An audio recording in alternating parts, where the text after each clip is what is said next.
What's up, StarCraft fans? Welcome back to WCS Summer, and boy, do we have a best of 5 for you. It's the big one, Serral versus Neeb, the king of 2018 versus the king of 2017. A lot of people have their sides of the fence on this one. Todd, what are your thoughts on the series? I mean, we say it every time, but it's so true about this one. This is a matchup that could have been happening in the finals, but it's happening here earlier, mostly because Neeb fell in the previous groups to TLO and only took second place. So now we find ourselves in a spot where two of the absolute favorites for this tournament to do really well are meeting one another this early here in the quarterfinals, and this is going to get crazy. Certainly is. A lot of people up there obviously favoring Serral, but for some reason, he's actually been struggling to get even a map off Neeb in the last year. Neeb's actually 3-0'd him online, 2-0'd him at WESG. Of course, the games are a little bit aggressive and a little bit weird, a little bit risky, but I'm hearing murmurings that Serral is actually going to get a little bit aggressive in this series as well. And I'm actually already seeing in the preview that something a little bit cheeky is happening in Serral's main base. Can't wait to get into map number 1 here and talk all about it, friends. Oh boy, you know what? Spoilers chat, there is a 12 pull happening on Acropolis in game number 1. How dare you? Spoilers Twitch chat, but get ready, get your Craychasms and PogChamps ready for this one. In the top left, there we go, thank you. In the top left here from Ting, the American Protoss in the blue. This is Neeb. Opening with a pylon into an assimilator and then a gateway right after. And in the bottom right, going for the 12 pull, he is the world champion. Finland and NC Sports' Serral. We've known Serral to do this from time to time. He used it on Thunderbird in the past when he played in Challenger against T-Drogo. And, I mean, this is the thing about some of these Zergs. I talked about it before when we cast Sort of. You kind of expect them to play the longer game. Drone up, take more bases.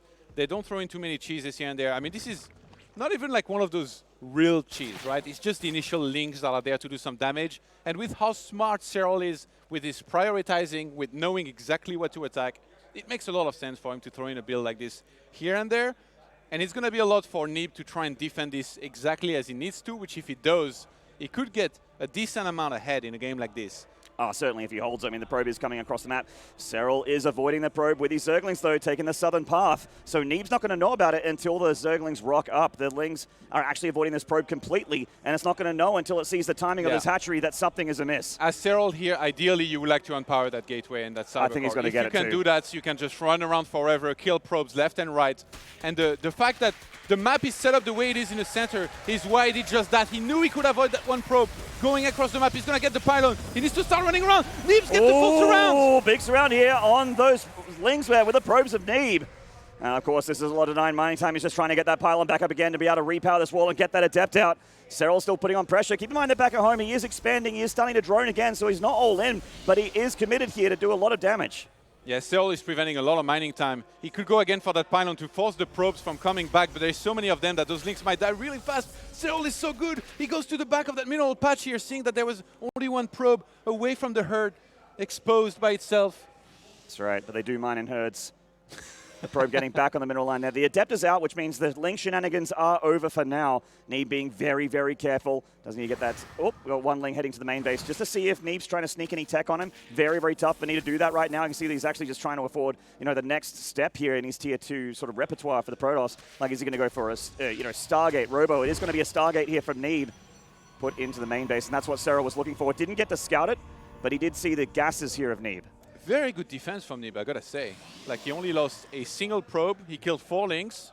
He did lose the pylon for a little bit, but the defense is there. And all like, very, very smart choices by Serral. The time that he pulled back, not overcommitting against the probes, like definitely one of the biggest mistake you could do against this. If you got fully surrounded, if you stayed there too long and lost all of your Links, he would be infinitely behind. He didn't let that happen, saved a whole bunch of his Links, and now he's adding on a few more to that count that he got. He's going to go up to 12 in a second with metabolic boost on the way. Adept's actually going to shade forward here.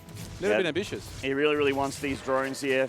He's talking to Serral a little bit. He said that Neeb's a very risky player, especially in this matchup. The Adepts are going to get stuck. Looks like they are going to just shade out of harm's way just in time, but one of them picked off by the Queen here. Yeah, and Speed's not quite ready just yet. The Overlord across the map is going to spot the Stargate perfectly, sees that it's a Phoenix first. Great bit of information here gathered by Serral, and he can even maybe see the second unit that's going to start out of this, which is going to be an Oracle.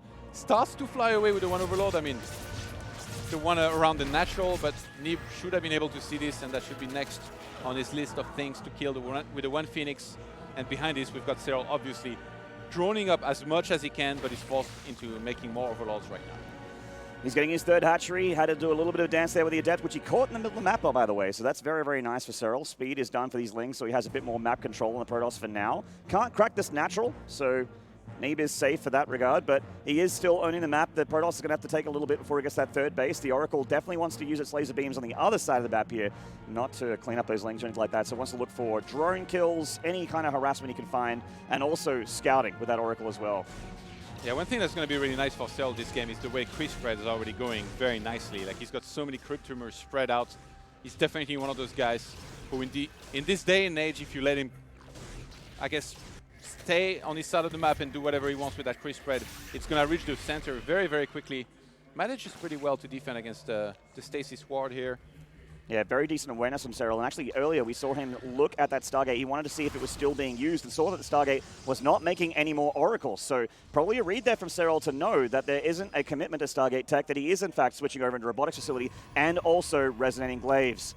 Robot facilities and Resonating Glaives can sometimes lead to something pretty horrifying in the near future here for Protoss against Zerg. Yeah, having spotted the Twilight Council is huge here because Serral knows that the only thing that could be really scary before he gets to Hydra Disc is Adepts, stuff like Adepts, or maybe, you know, sometimes Charge Lot. So he grabs the Baneling Nest early, and if he sees any kind of move out, and you can count on him putting the extra effort to see what would be coming, he's just going to morph a bunch of Banelings and find himself safe a lot of the time on his side of the map. And Serral is going to go for Ling Bane Hydralisk here. It's actually a very strong unicomp against what Neeb's doing. Actually, pretty good unicomp against most things Protoss can do at the early stages of the game. And if he's allowed to get those unit counts up, then he can certainly fight the Adepts. But look how many Adepts there are here for Neeb. That is a scary force for the light army of Serral. And he has Resonating Glaives finishing up in about 10 seconds here. Serral sees it with that Zergling. He's morphing Banelings defensively here. 16 more Lings on the way. And the Cruise Spread is going to help so much here in spotting this, in having some additional extra speed here to defend. If Neeb goes for the first shade in, he might lose everything very quickly here. As more Lings are about to come out as well. He can't let that shade finish. Surely not. There we go. Yeah, he sees the Banelings there. He would have lost a lot of Adepts. Neeb being very careful, playing footsies with the army of Serral here. Shading forward, trying to force a reaction from Serral. The Queen's getting engaged directly. He can always cancel the shade and just engage these Queens, which he's going to do right now. Resonating Glaives Adepts in this number is actually so frightening here. Serral comes back to engage the Adepts, surrounding with those Lings. The Banelings hitting the cluster on the left, actually getting quite a few Adept kills. You're not shading anywhere. Where you going, mates? Well, that one Adept does get a couple drone kills in, but Serral with a very nice cleanup, all things considered. Even losing a couple Queens, that's quite good for the Zerg. Yeah, they both did that so well as well. Like, Neeb didn't overextend in the first place, but eventually there was a little bit of a timing in there where Serral could connect with the Banelings. He went for it, gets the nice cleanup, killed 12 Adepts, only lost 4 drones so far this game. Against what was an Oracle in the first place and then a ton of Adepts with Glaives. So Serral's defense been there. Now he's going to build up that walker count more, because so far Neeb has been building up his very nicely. He forced so many units out of Serral, that's the thing. Even though he didn't do direct damage by killing drones, he forced a ton of units out, so he finds himself a little bit ahead on the walker count here, which Serral does need to catch up on.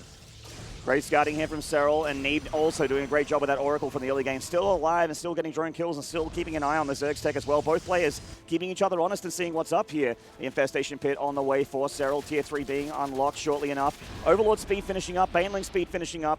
And the upgrades of both players just starting to kick in. We see Drop-A-Lord tech here from Serral, so he's going to try and, I guess, drop some Banelings on mineral lines here. We're going to get across the map for an attack as Neeb keeps those Oracles still being a pain in the backside here for Serral. Just darts out there. That Oracle with 5 kills so far. Not as many as it feels like. Yeah, and Neeb's doing everything right behind this as well. Adding on charge, some more High Templars with Storm. Might be seeing an additional Robo, I think, would be helpful to get to more Immortals there eventually, but Serral's morphing Banelings forward here, maybe looking to try and crush into that 4th base and getting it cancelled, which, I mean, he might not even need. Well, he saw the Templar Archives earlier, and he knows that Storm's not ready yet, so he's trying to capitalize on that with some speed banelings, looking for those high Templar if he can really get them, but doesn't want to overcommit if he doesn't know he can get it 100%. It would be a very, very risky maneuver. He's coming around with the banelings from the south. Neeb obviously does see it. Storm is finished just in time here for the American Protoss, and he does get a great Storm there on those banelings. And that one Phoenix on patrol here at the top might be able to intercept that one Overlord, which is very important. We saw yesterday in A-Laser's game how some of these baneling drops can change the game massively. Nice You really Storm need to again. watch out for those. There's a really good Storm again there from Neeb, killing a few banelings, morphing in some Stalkers defensively. Serral not going to get a whole lot done here by the looks of things. Oh, as I say that, oh man, all right, that's a lot more than I thought. Still not done with a couple more Banes, getting 10 probes, that's super worth it. Neeb seemed like he was really ready, but didn't pull the probes, got punished for it by Serral. Yeah, maybe you need to warp in a little bit Oh, earlier. Templar! All right, one goes down. He does get a couple Storms off, but these are Storms that aren't going to be here for the Hydralisks. He gets the Nexus. He does kill the Nexus, and he's also continuing to pressure here. Storms on top of his army, but not on the Hydras again. So Serral keeps the Hydra count alive. He's replenishing it as well. Going in Aspire now as well, which Neeb might not be expecting here, as he's completely focused on his defense.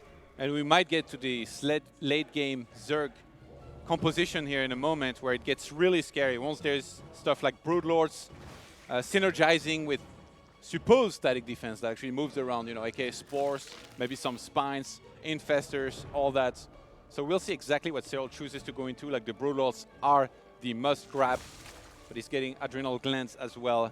Whereas Neeb is kind of stuck on his side of the map for the most part, defending up until now. It doesn't feel like he really has the economy just yet to go into Stargate tech and all that stuff.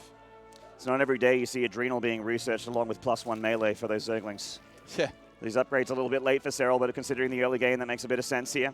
Because the upgrades being late does mean his army isn't as scary as we're used to seeing it at this point of the game. Attempted run by here from Serral. There is a stasis wall. Oh, okay. Caught the break off the Ling there, so good read from Serral. Doesn't get his army caught. Some really nice Overlord placement, by the way, around the map from Serral to see these attacks coming. He's going to re-engage here into the center. Serral is relentless. He keeps on doing this. He goes home, he macros, he techs, and then he's like, well, you know what? I've got units. I want to trade units. So I'm just going to engage into you, trade against those more expensive units, the Immortal and the High Templars if I can.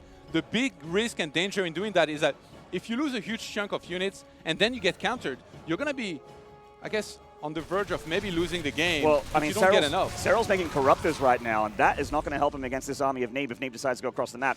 Banelings, Lings, and Hydras are certainly the fighting force for the ground for Serral, but until those Corruptors are Broodlords, they're really not helpful yet. You know what? If Neeb actually had a Prism, he might have wanted to attack here, but he didn't. So he has no reinforcing potential here into the fight. So he can only just stay on his side of the map and really not do that much right now, which means that Serral is going to reach Broodlords safely, which is a very scary thought because there is no sign of any transition into Tempest. And without Tempest, let me tell you, like if you got Banelings and Hydralisks on the ground covering for those Broodlords on the air, good luck.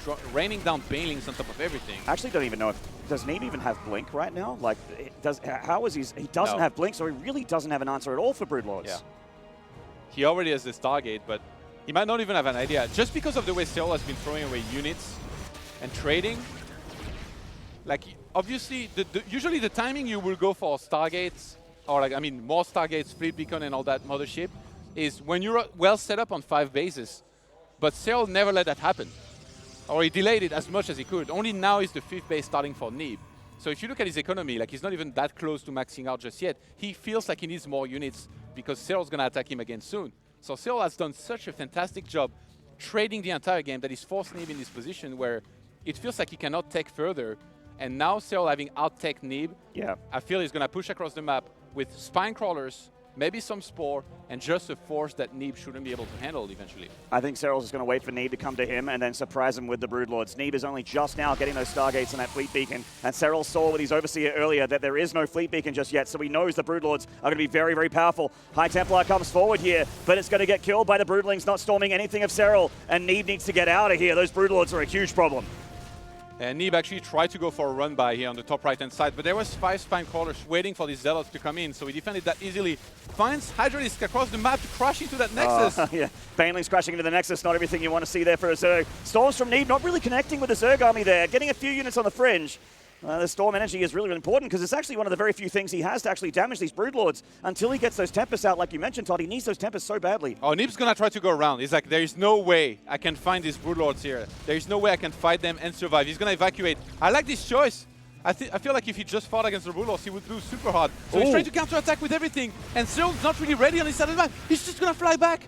Serral knows that he needs these Broodlords for the defense. He has to, but they're so slow. They're slowly floating home, and yes, they will beat this army of Neeb. But Neeb split up his army here. He's on the north and the south of the map, and both these halves of the army are hard to deal with. The Baneling's crashing forward. They hit the Immortals. They hit the High Templar as well. These Hydralisks might be enough to clean this up on the south, but what about the north? Neeb is crashing through the static defense of Serral, getting on top of this hatchery. Serral's evacuated the drones. The Broodlords arrive, and they're going to push Neeb back just in time. Yeah, I mean, where is Neeb going here? He's supposed to run to the top right-hand side.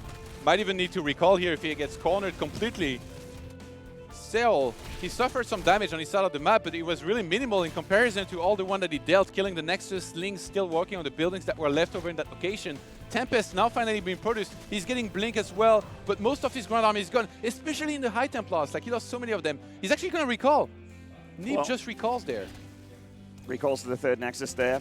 Oh, unfortunately, the fourth and the fifth Nexus are a little vulnerable down here to the south. And without High Templar, the Lingbane Hydra army actually gets a lot more frightening again. These charge lots have been warped in, but they actually can't stand a fight here. There's more High Templar coming in finally. Obviously, they all have Storms, each and every one of them. And Neeb can't afford to lose any of these big Tier 3 tech units. The High Templar and the Tempest, very, very important. And Neeb has two Archons that are trapped in his natural because they're too chubby to make it to that wall. Yeah, thick. He needs to get a War Prism here, I guess, to pick those up. Yeah, or kill maybe the pylons on the front line, but then you open yourself up to run by, so it's a little bit risky. More Corruptors and Infestors on the way for Serral. The Infestors are a nice addition in here. Got to help him out with the air army of the Protoss. You know what Neeb did that might help him a lot here is killing those spine crawlers on the top right-hand side base of Serral that were there. There was 5 of them. He went with his whole army, killed them. So if he now sends the Zealots in that location, that could be dangerous for Serral. And he needs to be active across the map for sure. I feel like if he just stays on his side of the map, eventually Serral's going to go for another push. And I mean, there is 11 Broodlords against 2 Stalkers and 5 Tempests right now. And there's also 3 Queens that think that they're a lot stronger than they are. They need to get back on a creep here. Overly ambitious. Yeah, overly ambitious. Ooh, an attack into the natural for Serral. He actually gets a Ling run by. The Archons are here. Winning. 2,000 IQ Archons for Neeb. And he just runs past them and into the main base. Oh, these Banelings! Finding a cluster of a dozen drones down here on the third. And Serral is in the main as well, carving through those Zealots. And the probes are next on the menu. Yeah, Serral's sitting pretty. Now he's adding on a ton of Infestors. He's getting Neural Parasite as well. Adding on every single upgrade that he wants to right now. Burrow, we've got +3 melee, +3 missile. And he's even going to remake those Spine Crawlers that he had made earlier, which is so smart because we're always going to see Zealot run-bys there. And initially he had defended one of those big ones earlier on in the game. They're both so active. Like, Serral never sits back. He's always active on the map with units, getting trades. It's a brilliant game. Really good stuff. I mean, Neeb has the worst economy now because of the damage that Serral's been doing. And Serral has also got these Infestors and Broodlords together. He's coming forward with the Infestors, gets some Fungals off. He's looking for those High Templar. If he can get them with the Infestors, that'd be really, really good. But feedback's going down the Infestors as well. The Broodlord's starting to engage that ground army. Feedbacks and storms all over the Infestors here of Serral. And actually, Neeb's starting to push back on these Broodlords. The Hydras from the high ground, trying to help out Serral in his defense. Neeb actually still barreling through. Yeah, that was a little bit ambitious here from Serral. He lost a lot, especially with his Infestors. He used so much energy. Some of those are bruised right now. He's going to get chased back. Neeb is losing a lot of his shields, but those are going to regenerate. He's on the chase right now. He certainly is. Serral trying to get those Fungals on those High Templar, slow down those Archons. The Archons are slowly pushing through, but a couple of them in the front line are going down. Big storms from Neeb, getting on top of these Hydralisks of Serral, on top of the Infestors as well. Another Fungal from Serral. He does still have several available. The army of Neeb is starting to dwindle. The Tempests are dead. Can Serral hold with the Infested Terrans? It looks like it is going to be enough. Neeb getting pushed way back. Serral taking a big supply lead. Neeb getting deflected. A charge lot warp in means that he can continue to pressure this location. Serral's reinforcements, though, looking like they might be enough. The Broodlords, not really a problem for Serral anymore as the Stalkers are getting deleted. Serral holds and gets game number 1. What a game 1 from Neeb and Serral. I'm excited for this series, Todd. That was incredible. I feel like we're witnessing Morpheus against Neo, Sengoku against Vegeta here.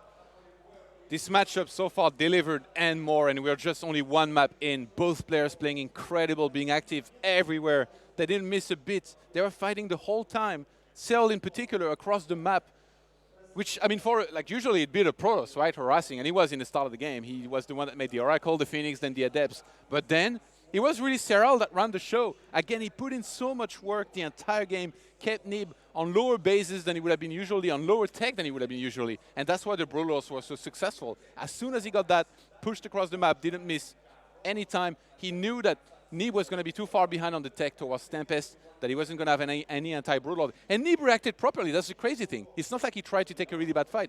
He went across the map, counter-attacked, but then those Banelings crashing inside of the High Templars, that was the big game changer in my opinion. Like maybe the split of Neeb as well could have been a little better with High Templars in both of his armies that he had across the map, but as soon as Banelings start connecting inside of high energy High Templars clumped up together, usually it's going pretty bad for Protoss. Well, let's see what's in the bag here for this PvZ for game number 2. It's going to be on Cyber Forest. Shortest map distance in the map pool. And what are the strats going to be for both these players? Serral opening things a little bit spicy in game 1 with a 12 pull. Bit of a ZVZ build showing itself in PvZ. And this guy in the top left, a great game 1 from him, but he is looking to tie up the score still. From America, from Ting, the Protoss in the blue, this is Neeb.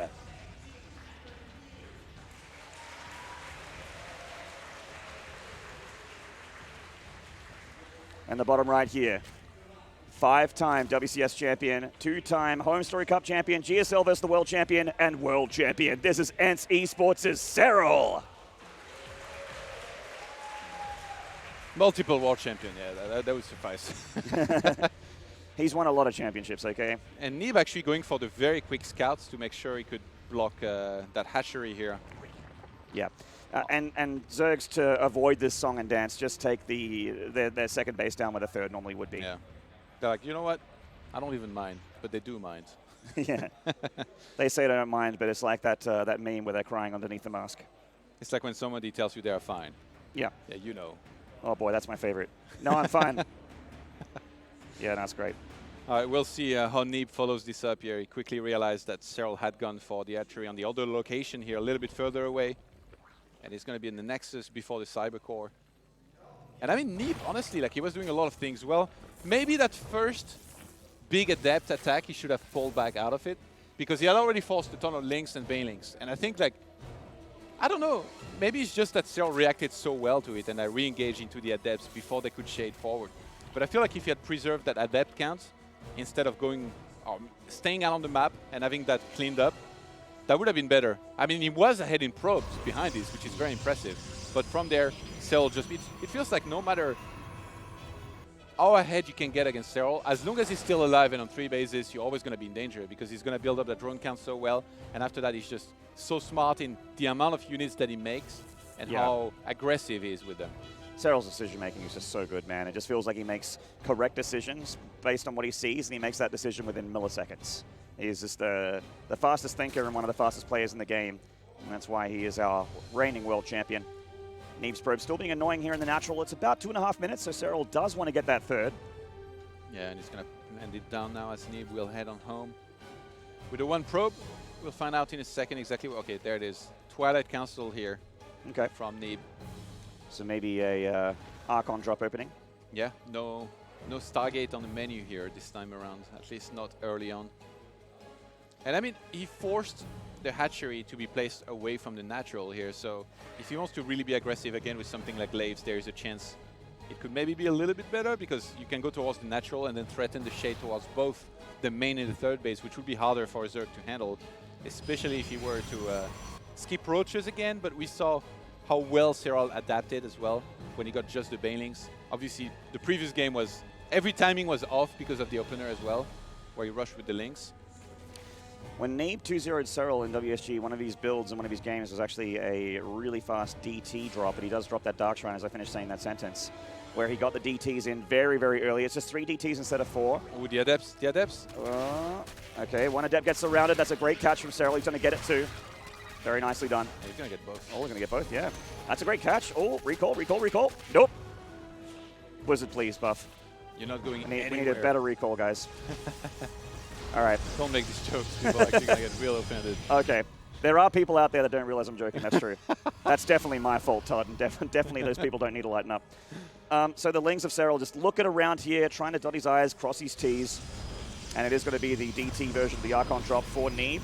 A little bit of indecisiveness with a static defense. Thought maybe, oh, that's a lot of Lings. Better be careful here. Yeah. The Lings didn't show up after all. I like that. Like, you never know what might be behind this. This time it's going to be with the Roach Warren from Serral, so it's going to be done in just a second. And usually, if you know that there is a Dark Shrine and that this kind of aggression is coming, which Serral does know about it, you're going to want to get 8 to 10 Roaches. I think that's the right amount to make sure that when these Archons land, or DTs, I mean, usually Archons are more scary at this stage, you can take them out very quickly and you minimize your losses, especially on the drone counts in particular.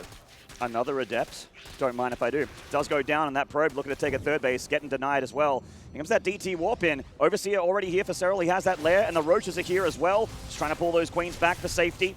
Neeb is lifting up those DTs and really wants to pick up those Queens, and that'd be a great catch here. Makes the Prism a lot more powerful. Oh, he's going to save it. It's fine. He's looking to get those Archons up, but the problem is here, you know, Serral has the Roach count, really, and he can replenish that Queen count. Oh my god, a Spire immediately from Serral here. And this was so smart by Serral to make the amount of Lings that he did and to stay across the map with them. He knew, he scouted the Dark Shrine, so he knew that all of the warpins that Neeb wanted to go for were just for those 4 DTs, so then he wouldn't have enough on the ground. He made the Adepts an extinct species by killing the one that was going to cover the third base, and he delayed the third Nexus greatly. So he's already kind of doing the same thing that we saw him do in the first game, not to the same extent just yet, but he's doing it so well by slowing down that expansion. The Roach count looks low, but it is high enough to deal with those Archons punch for punch, so they can push them back. And this Spire from Serral, unscattered by Neeb, because he only sees what he sees with his Prism so far, could actually be very, very deadly, as Neeb is just gearing up for Immortals and Charge Lots. Everything that you would normally have at this point in the game for Protoss is ground-based and does not really shoot up, except for these Archons, of course. So this is potentially a very, very tricky tech switch that could just potentially just end the game. It's so nicely placed too. Like in the natural, the last place you would want to fly into, because there is creep everywhere. Serral would have vision, he would have Queens placed there very, very quickly to push down War Prism. Okay, Neeb actually used the hallucination on his side of the map. Really cool to spot the Overlord that was on the high ground around the natural. Yeah, and he's kill it. He's hopefully going to see the Spire shortly here as well. 5 mutas start here for Serral. It might just be the small amount of mutas to be able to deal with the War Prism and then switching into something else. But considering how early that Spire is, leads me to believe that he might commit to it a bit more. There's that Spire scouted by Neeb. The good thing for Neeb is he already has a Forge. So if you just go for a single cannon and a shield battery per mineral line, it's going to be very well covered against those mutas. And it looks like he's doing exactly that. The mutas pop out, and they are here to kill that War Prism.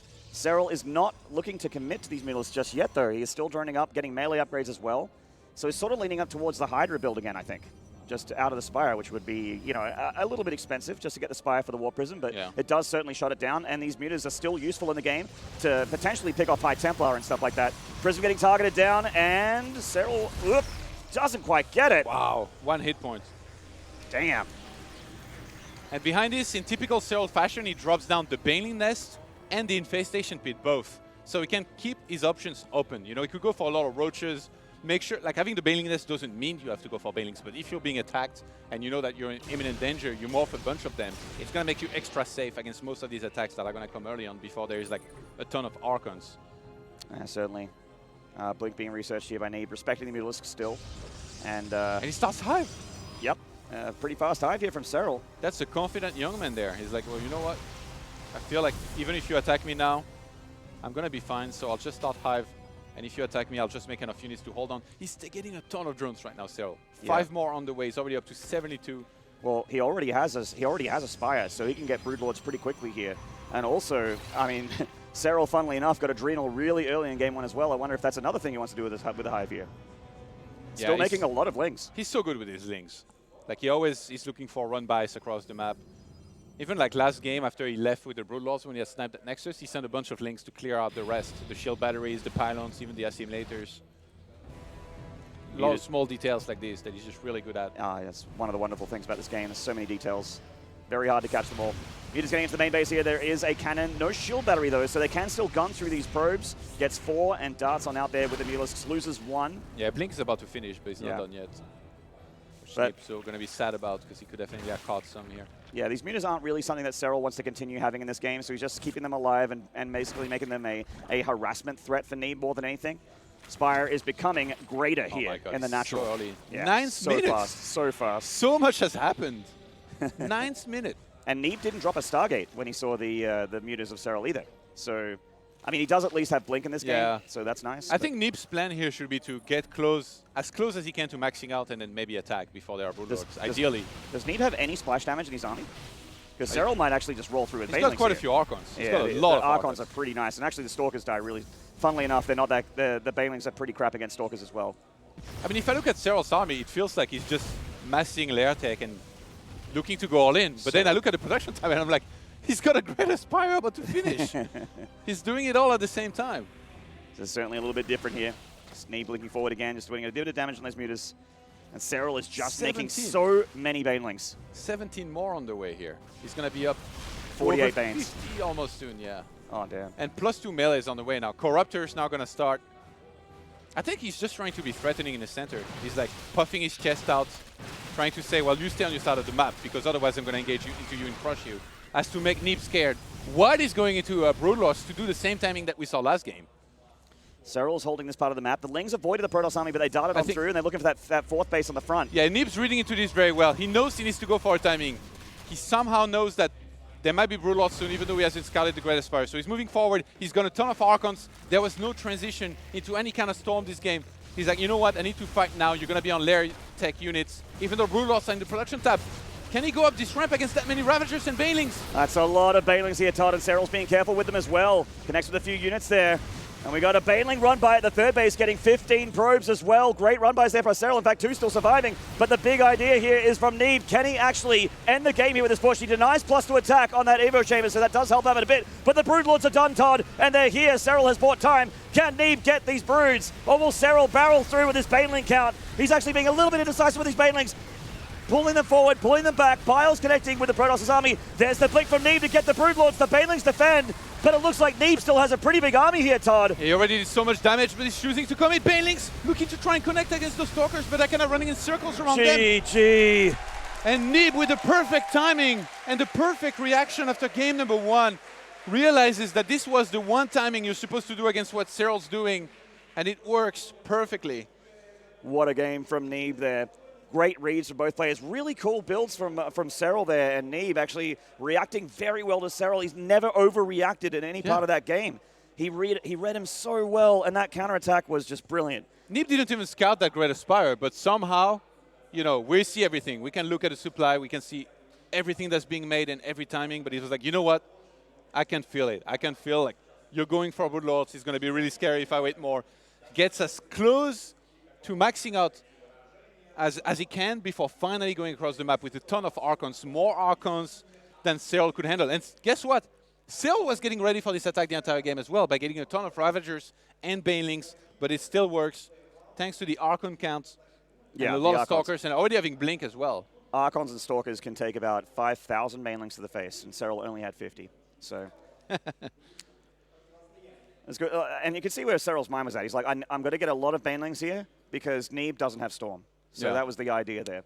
And normally, you would see that work. But the Archons and the Stalkers, as we finished mentioning, just a lot stronger than you would think against the Banelings. If Serral had been able to anticipate this attack, maybe just don't go for Broodlords. Get more ground units. Get more Roaches in particular.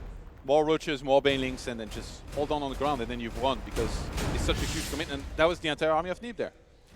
Speaking of the man in question, the top left here, getting map number 2 and tying up the series for America. This is Ting's Neeb.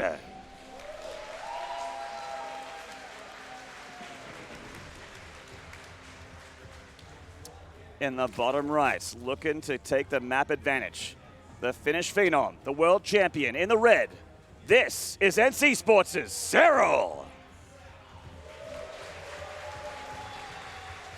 So Neeb mined a cheeky mineral here in the middle of the map. And then gets on the other side of the map. Yeah, just on time. Perfect, yet again, to block that hatchery. And he's going to force Serral away. That was such a great timing last game. Oh my god. Like, it was just read perfectly. You know, if you were playing against a Zerg that was just massing on lair tech, like, it would have been one of the worst things you can do is get this army and look to fight. But, or unless you stay on your side of the map and play very defensively.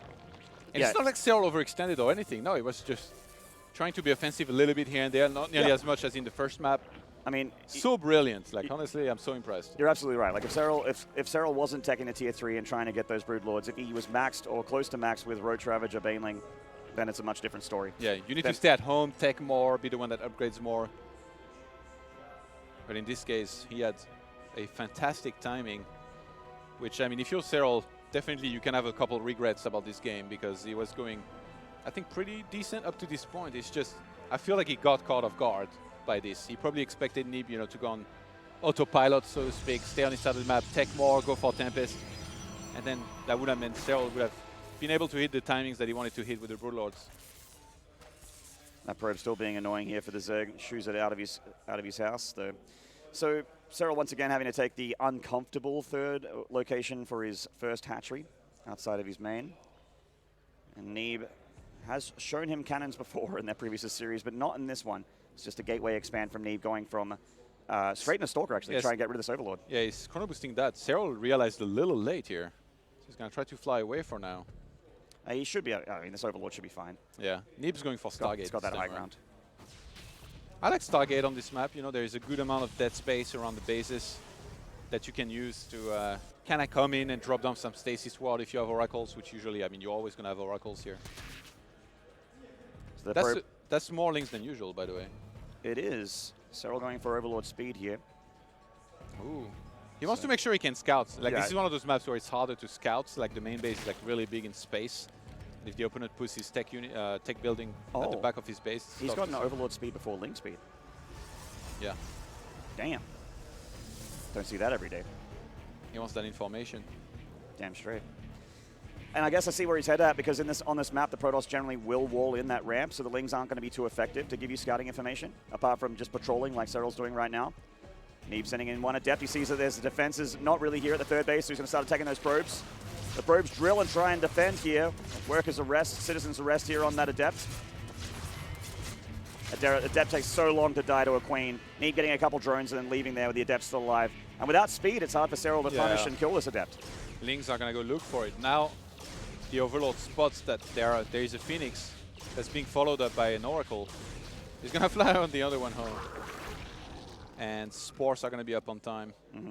But yeah, like I said, especially I think in the natural, if you send the Oracle from behind to use a Stasis Ward, it's going to be tricky for Zerg to react appropriately. I mean, out of Serral, I expect still for him to be able to do okay against this, but one single really bad Stasis Ward could put him behind. It's been a bit of a wonky start here for Serral. The Lings still being slow, going to be hard for him to defend against the Adepts, which are still coming into his natural and doing more drone damage. Another one going down, he's heading towards the main base. He tried to make it a Spore, but it wasn't fast enough. And the Speed Overlord actually hasn't given him anything, actually. All he's seen is these couple of Adepts. He's seen the Phoenix, obviously, so he knows there's a Stargate opening, but he doesn't know what Neeb's follow-up is. More drone damage from these Adepts by Neeb. Great Adept usage here for the American Protoss. He's going to be able to get one more. There you go, get two more, mate. Target fire, there we go. And now the Oracle flies into the natural. There's no Spore, but there's just the one Queen for now, which Neeb is like, all right, I'll take it. Yep. Serral's supply blocked for a little bit. Neeb with the full momentum here. He's dealing damage left and right. He's already killed 8 drones this game and 2 Overlords, and only lost 2 Adepts. Yeah, this is a great game for Neeb so far. A wonky game for Serral. Ling's coming across the map again, but of course, as mentioned before, Neeb has that wall of protecting the 3 bases. And Serral can't really break through, especially with those force fields available for Neeb on those sentries. Straight into +1 in Immortal production here for Neeb. Serral getting his gases in the natural, heading towards Lair, and still getting +1 melee for those Lings. So it's still going to go for a melee-focused opening for now. Yeah, I mean, Serral, it feels like his go-to style against Protoss is to go for a Ling-Bane Hydra first and foremost, and then go into that Hive Tech with Broodlords and all things like that. But Overlord getting chased towards the base of Serral. That's going to be saved by the Queens. Don't touch my baby. Don't touch my babies. Get out of here. Ooh, Neeb making a lot of gateways to get around out of that production. Charge lots next on the menu here for the Protoss. And so as that Lair finishes with +1 melee, it looks like the Hydra Den is going to be next for Serral. I'm with you there, Todd. So safe, those 3 bases for Protoss in this map. Similar for Zerg usually, but that only game Adept and sort of pro blocking slowed him down to some. And there's that Hydra Den for Serral. Yeah, Neeb actually used the revelation here on the 3rd base. Get revealed, nerd. What are you going to do about it? Nothing. You'll do nothing. Exactly. You just take it. He saw the Evo around as well, that 3rd base, so he knows that there's going to be some upgrades from Serral. You know, it's not like Serral's going something crazy like all-out aggression. Bailing Nest on the way, Hydralisk Den, still very standard. Neeb has done such a good job with the harassment that I kind of like where is that economically, even though he's a little bit behind. On the worker count, he's 60 to 66 right now. And this time around, Oh, does he make an adjustment with maybe taking a little bit more than the previous game? Like this move outs, it's scary, but by the time he gets across the map, usually Neeb will have enough to defend, especially with the Hydralisks. I don't think Neeb needs to worry about defense here. He's actually going to go for the full-out attack. He's going to make Serral be the defender here. Serral needs to get his units up, have plenty of creep to fall back onto, buy time. See Neeb's broken through these rocks here. Serral sees it with his Overlord, though. Let's go parked over the rocks. Keeping on top of scouting for Neeb, seeing exactly what the production's like. Serral's 4th hatchery needing to be cancelled here. Serral pulling back onto that high ground. He's got some Banelings, not that many, and there are a lot of charge lots here for Neeb. He keeps them at the back line, trying to avoid the Banelings. Force field's coming down. He would love to catch these Banes and kill them, because if the Banelings die, then the charge lots will run through Serral's defenses. Yeah, an Observer here would have been really nice, because he's on top of so many creep tumors. And Neeb's just going to go for a 7 minutes lockdown just right outside of the 3 bases of Serral, saying, well, you wanted to cancel and kill my bases in the previous game? How does it feel? You're not going to get a 4th base up, and 3 base against Protoss is pretty good against 3 base Zerg. Feels so funny to see creep tumors move like 1 hex. Spread a little bit there with Serral. He's able to, oh, the Prism a little bit late on siege there for Neeb. Serral trying to pick it off, but he does save it just barely. Yeah, and behind this, Neeb started +2 attack. He's getting more Immortals. He's going to have the opportunity to go into Storm if he wants to. He already has the Templar Archive, and his gas bank is going to build up very nicely because he's on 6 gases now, already having 3 high Templars here. We see Storm starting now. Oracle, How's Neeb keeping all these units alive? Quick responses, fast hands. Serral looking for a run by with these Lings, but Neeb just has the army to meet it. Can't see these Lings doing too much here on this Nexus. And Hive now starts here. For Serral, he's going to start the Spire at the same time, so this is the proper timing to make sure they finish around the same time, and then you can get the Greater Spire for the Broodlords. This map's a little bit harder for Neeb to do what he did on Cyberforest. Cyberforest is such a short rush distance, so you can go across the map with that sort of like Archon Immortal timing there. But this game, Neeb's going for a little bit more like game 1, going for Storm, charge lots. And also, sort of it's a different composition. He was facing Roach, Ravager, and Banelings defensively, which I would say is definitely, in my opinion, weaker than Hydralisks. But the Hydralisk Baneling style, the weakness of that will be Storm, which Neeb already has reached now. That Stasis Ward could be potentially very juicy if Serral goes down that ramp to the left there. And he actually pulls back. Oracle coming in for another tag. And oh, and Serral's going to drop Banelings, actually.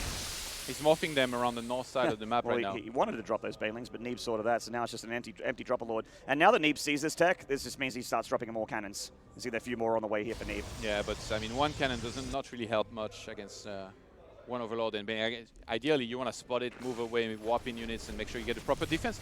Does Neeb actually want to attack here? I thought he was just posturing forward. I didn't think he was. About it. That Prism definitely looked like it wanted to go into the natural as well.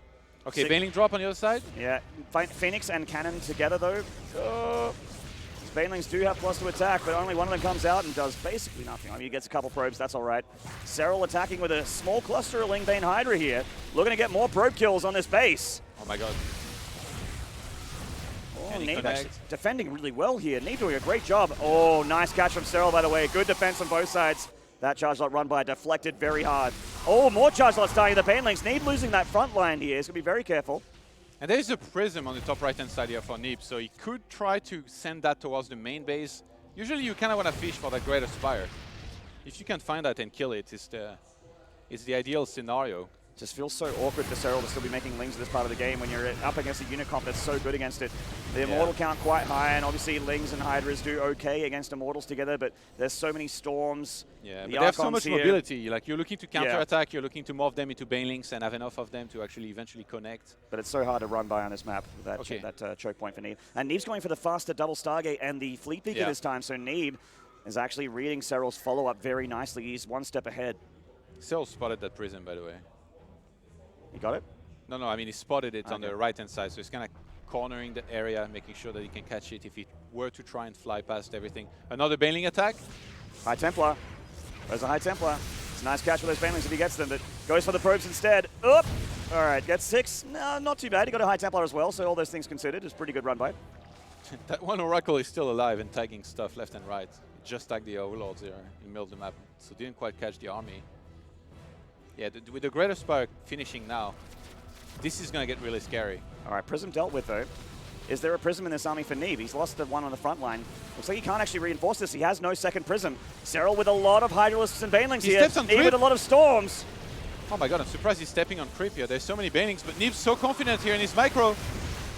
Yeah, he still has Storms available. He's High Templar on the back line. The Banelings nearly connecting with... Oh, actually, that was a great connection from Serral. The High Templars are all dead. The Banelings getting rid of all the charge lots on the south side. Serral with so many Hydras. Neeb needs to get out of here. Oh my god, what a cleanup. Serral, brilliant engagement there. Deflects Neeb so hard. And I think the way this game has been going for the last 12 minutes might have made Neeb a little bit overconfident here, because he was always poking and pressing forward and being aggressive, and then eventually he got a little too comfortable on the other side of the map, stepped on creep and got immediately punished for it. I mean, those units of Zerg, they're really fast on creep, the Banelings in particular. And with those connections here, Serral gets a massive cleanup, and now Serral should be extremely comfortable just droning up a little bit more, going for these Broodlords, and taking it into the later stages of the game with a ton of Infestors, which, I mean, we're going to see Neeb do the same thing. He's going for carriers. We might get a very long game here on Thunderbird, Maynard. Thunderbird can sometimes be like that. But Serral also saw that it's the carrier version that Neeb's going for, not Tempest here. So that means he can get a few more Corruptors in his composition to help him out against the carriers. The carriers isn't what it used to be, but with a lot of High Templars underneath it, it does still make it tough to kill for the Zerg. But you get a lot of Corruptors. Infestors certainly going to help out, and they're being thrown into the army composition here for Serral. But you don't want too many Broodlords. You want to be able to fight those carriers, and also specifically kill those interceptors of what is happening here.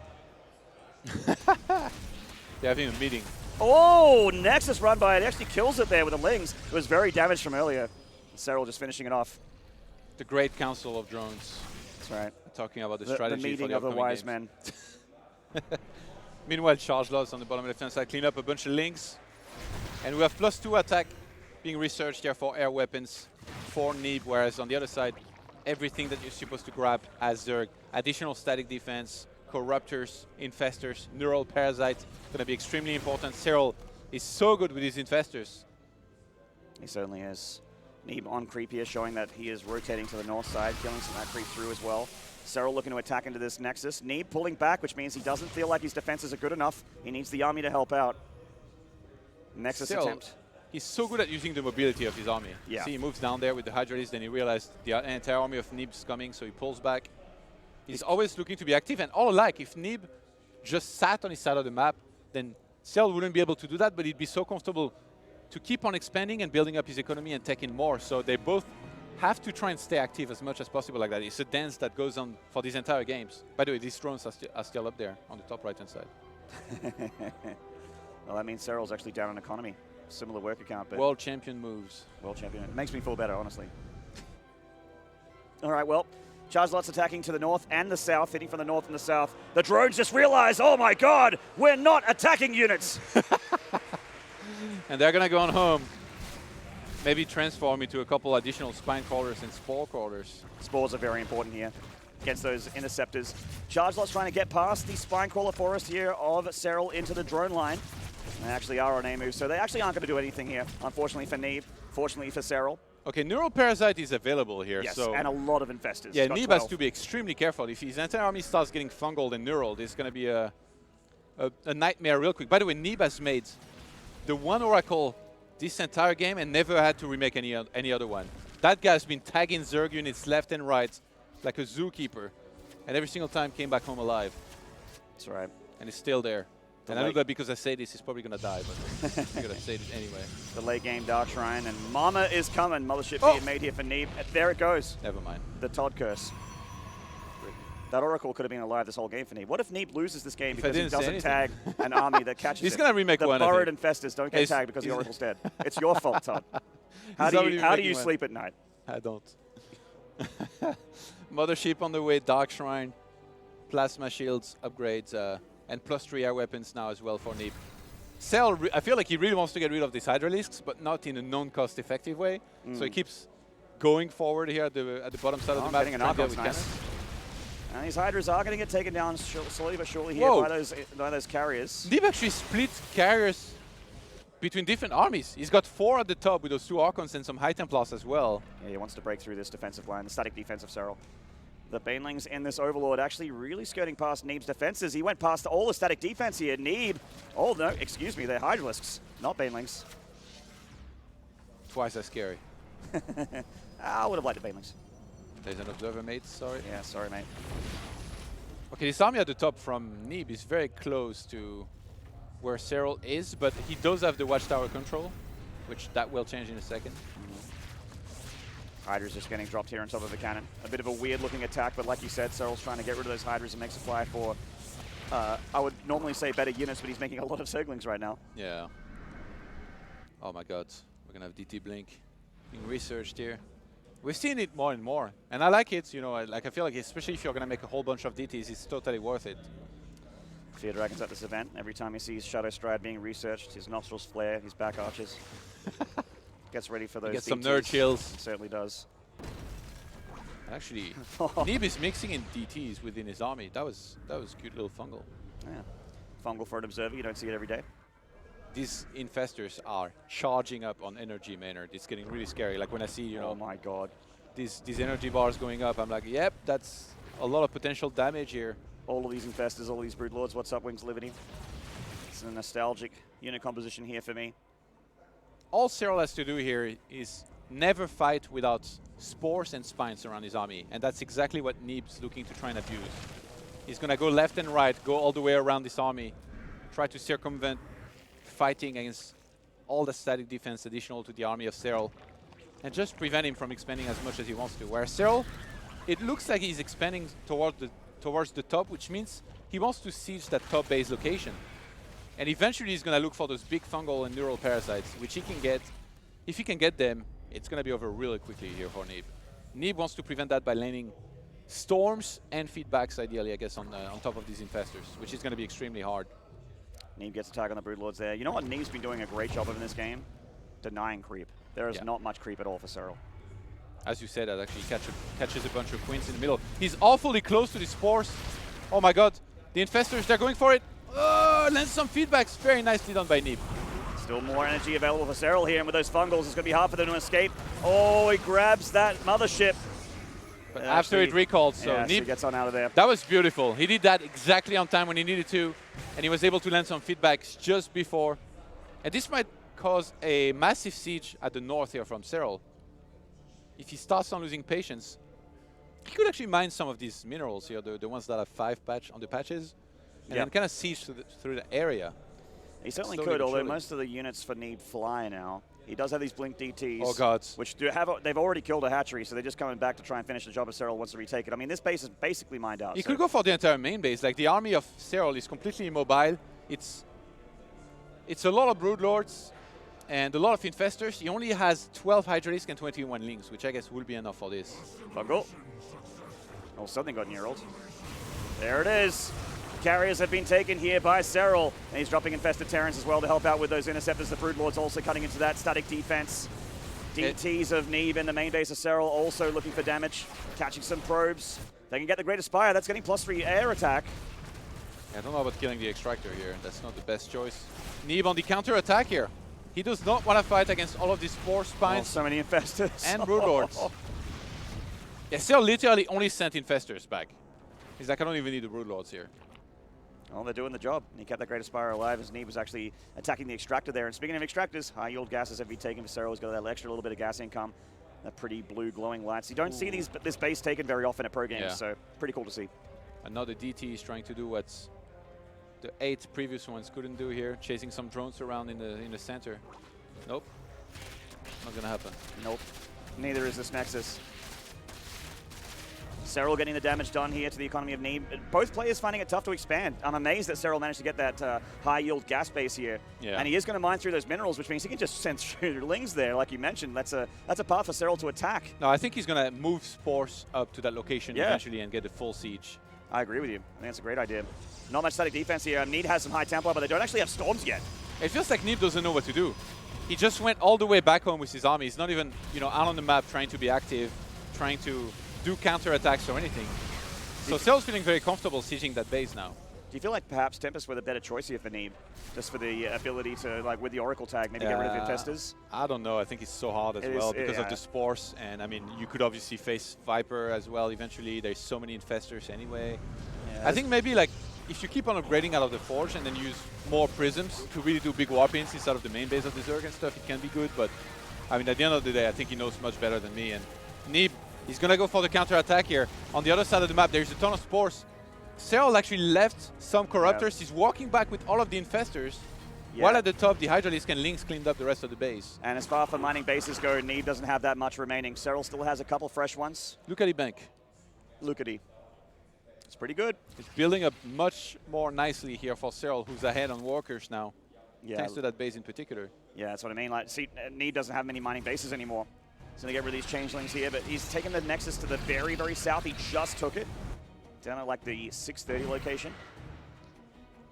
Serral's trying to attack into it though. He scouts that Nexus, so that's definitely going to be a target for Serral. And he's sending that army down. All those Infestors and the Corruptors moving in as well. DT's heading into the main base of Serral as well to find some more damage. I'm really surprised that Neeb's not doing more Prisms. He has 30 gateways, Maynard. 30. He could whop in 30 units at once inside of that main base. 30 Zealots or even like make a bunch of Archons. And this is the only mobile army here of Serral. I guess Infestors are pretty fast on creep as well and could be sent back, but then that would mean they're using energy and then not elsewhere, maybe covering the Broodlords, for example. Yeah, look at that. Nindy showing us that Neeb has actually 30 gateways here.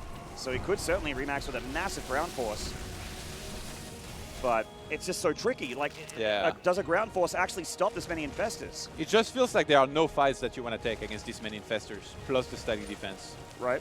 Whether or not there's the Broodlords nearby, which ideally for Serral there will be. He has spores everywhere. Look at this. Yeah. Massive amount here, all the way at the top. A lot as well, and these Infestors, I think they are about ready to kill a base on their own. I think they are. Infested Terrans getting pushed out here for Serral. He's on top of those carriers, which means they're toast, and this Nexus is in big trouble as well. Using those Infested Terrans to target fire down these taken carriers, or at least he was for a second there. And the Infestors piecing on out. They're out of there. And Serral's only trading energy here for actually pretty costly units. Yeah. Resources lost. There's going to be a big gap starting to form here. 31,000 to 21,000. That's already a pretty big gap. Yeah, already 10,000 differential. It's going to get even bigger as time passes by, unless Neeb can find a way to fight this army. But what way is there? How are you supposed to engage against this? Now, indeed. Tempest, I guess. I mean, Not far. I'm a bit of a carrier hater. I'm not going to lie. I feel like the unit just isn't as good as the Tempest at the moment as far as tier 3 goes. But I mean, I always think about the Fist of Neeb, but that was a different carrier, different time. Yeah. Times have changed. Certainly have. Still Link's being made in the production tab. Oh, he's actually grabbing an Archon here, and he's killing the High Templar with the Archon as well. So sick. Serral's Infested Terrans all over this Nexus.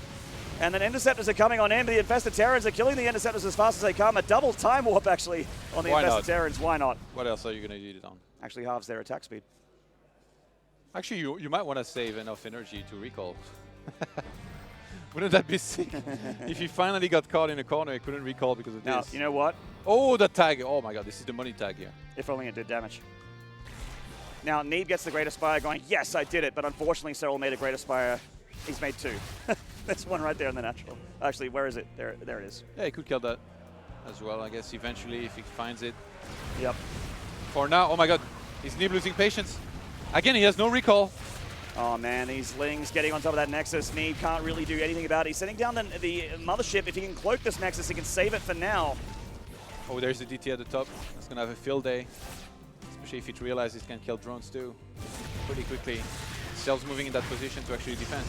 I think Serral was really smart in keeping this amount of Hydralisks down on the map, because they are really helpful in being the fast units that go around and help and defend against some of these units doing run-bys and all that. Well, it's similar to late game TvZ, where you just rely on your spellcasters, your ghosts, and your liberators, and that sort of thing, the siege units to get the job done, while you still have like a small amount of bio, just picking off hatcheries, harassing, that sort of thing. Serral going to open up the gates here. A lot of production for Neeb over there, but he's not really using the gateways too much anymore. Yeah, I mean, 28 Infestors, like that's just so scary in support with those spores, those spines, those Broodlords and Hydralisks.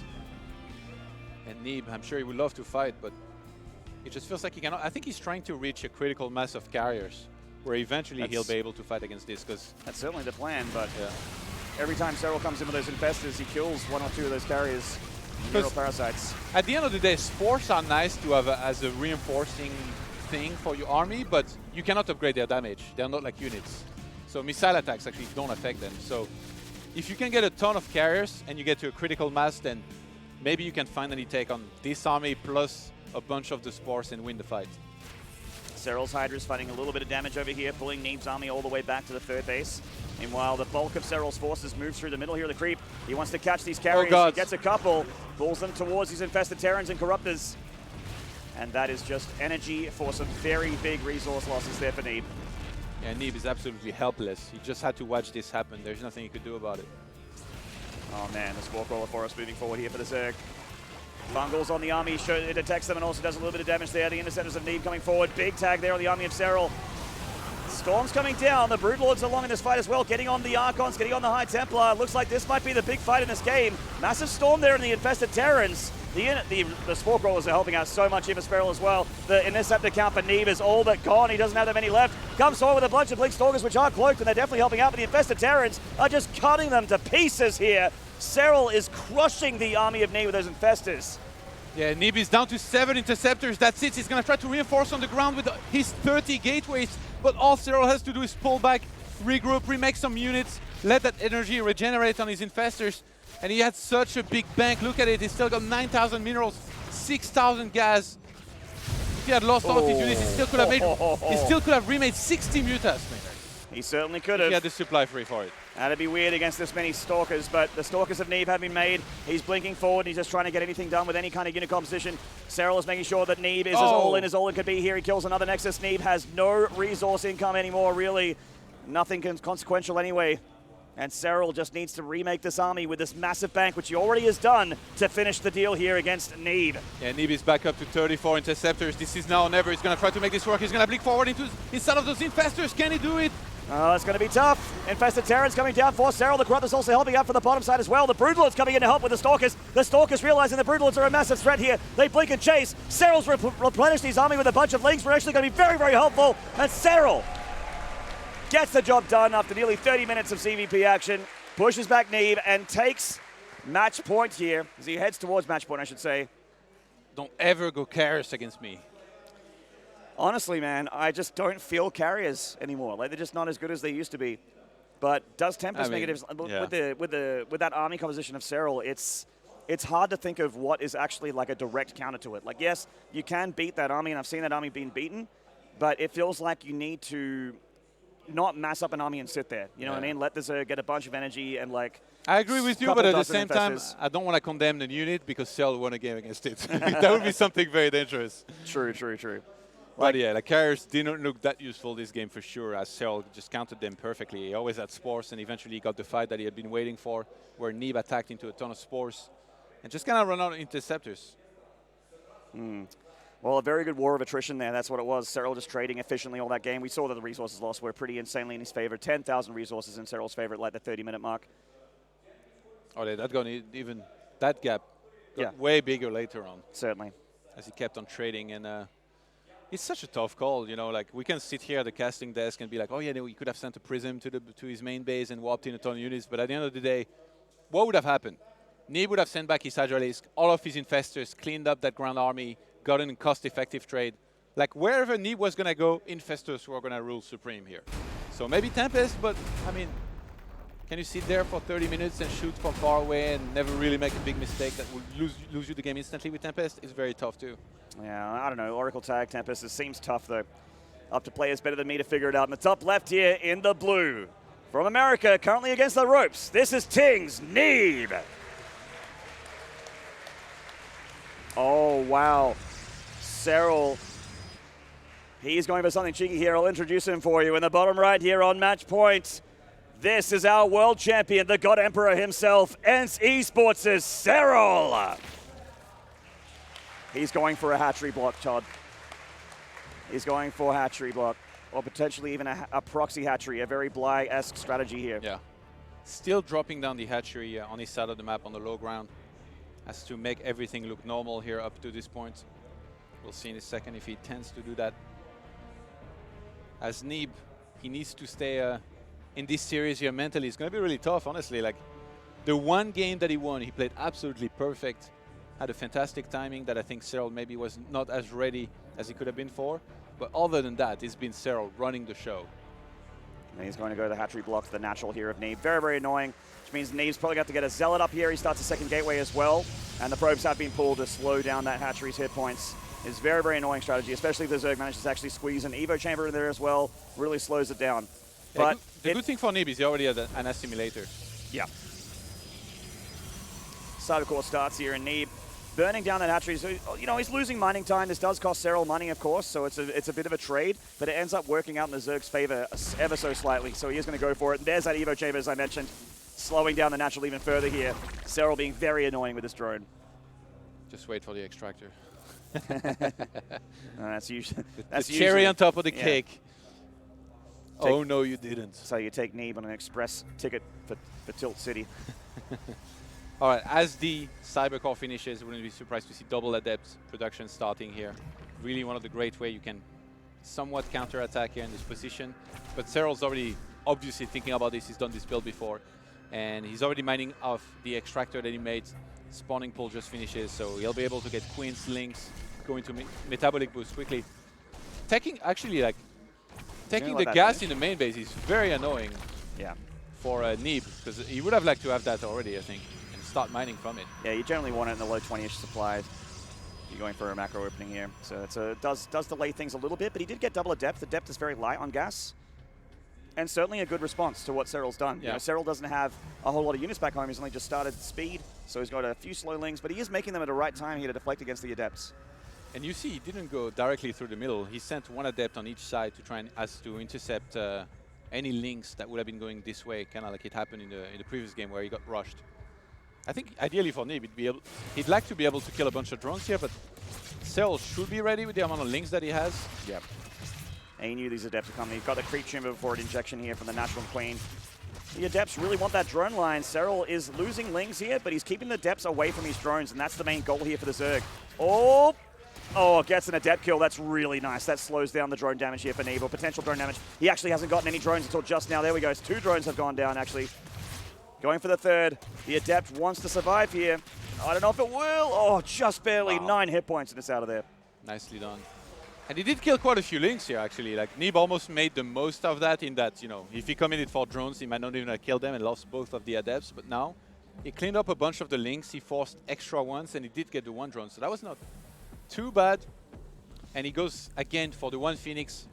And it seems to be the standard. Like, he knows there are overlords around his base, so he goes for the Phoenix. Usually goes for the Oracle after, actually. He's going to change that here. He's going to be a 2nd Phoenix going up behind this. Maybe because of the way the game has opened. And Serral playing... That would be interesting. Both players playing like pretty aggressive, and the hatchery block is like, well, your economy is not where it usually would be, so if I go for more Phoenixes, not only will I reign supreme in the skies and kill a bunch of overlords, but maybe I can kill some drones here and there. Multiple Phoenixes sometimes means multiple Stargates here. We haven't seen the second one from Neeb just yet.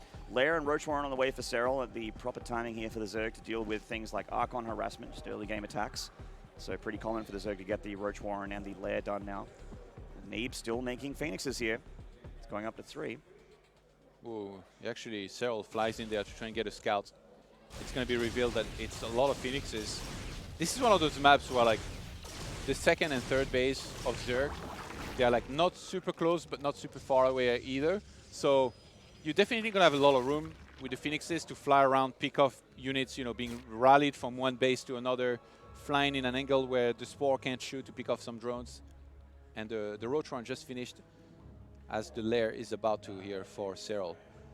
Roaches aren't very good against Phoenixes, as I'm sure you'll agree, Todd. So the Queens and the Spore Crawlers going to have to get the job done here. 3 of them together, though, absolutely enough to fight that for Phoenixes here. So nice bit of defense there for Serral. I don't know, talking about Roaches are the best unit against Phoenixes. When they counterattack and kill everything. That is true, that is true. Whoa, that 1 Phoenix. Already damaged quite a bit. Double Forge! Yeah, this is cool from Neeb. You don't see this every day. Generally, the Protoss gets by just having the 1 Forge, getting the attack upgrades, the most important upgrades, but double Forge. This is a style we've seen before. And Serral is feeling like there's going to be a lot of Phoenixes here. Nidus. So he's going to go for the Nidus. Oh, like Todd mentioned, Roaches are sometimes great against Phoenixes. Yeah, if he goes for the counter. He's already got a whole bunch of Queens. He was getting ready for these air units anyway. And those Queens are actually building up on energy very nicely. There's going to be transfusions available for the Nidus for additional units.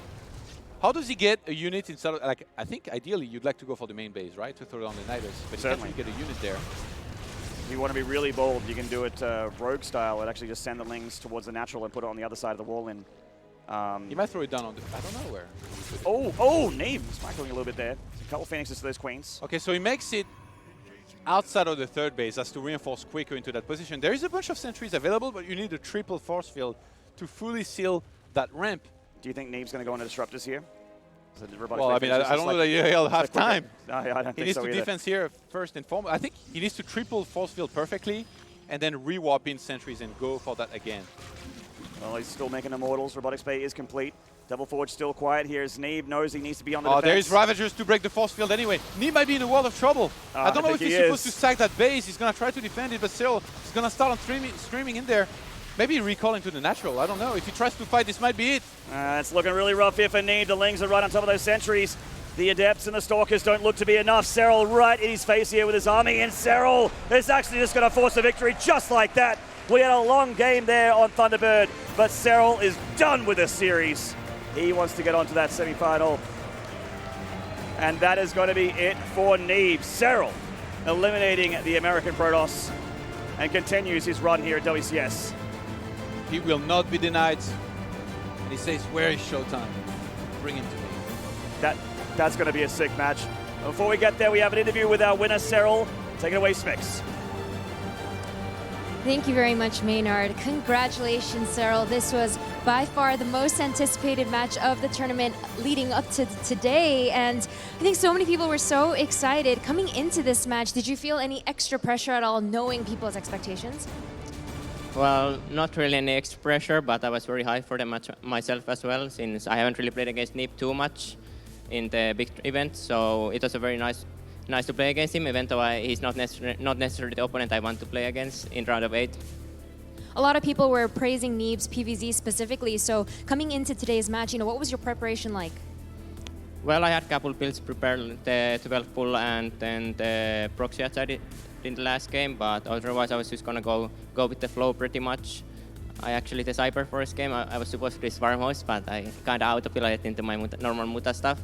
But yeah, I just have a couple builds ready and watched some of his games, and otherwise just played my own game.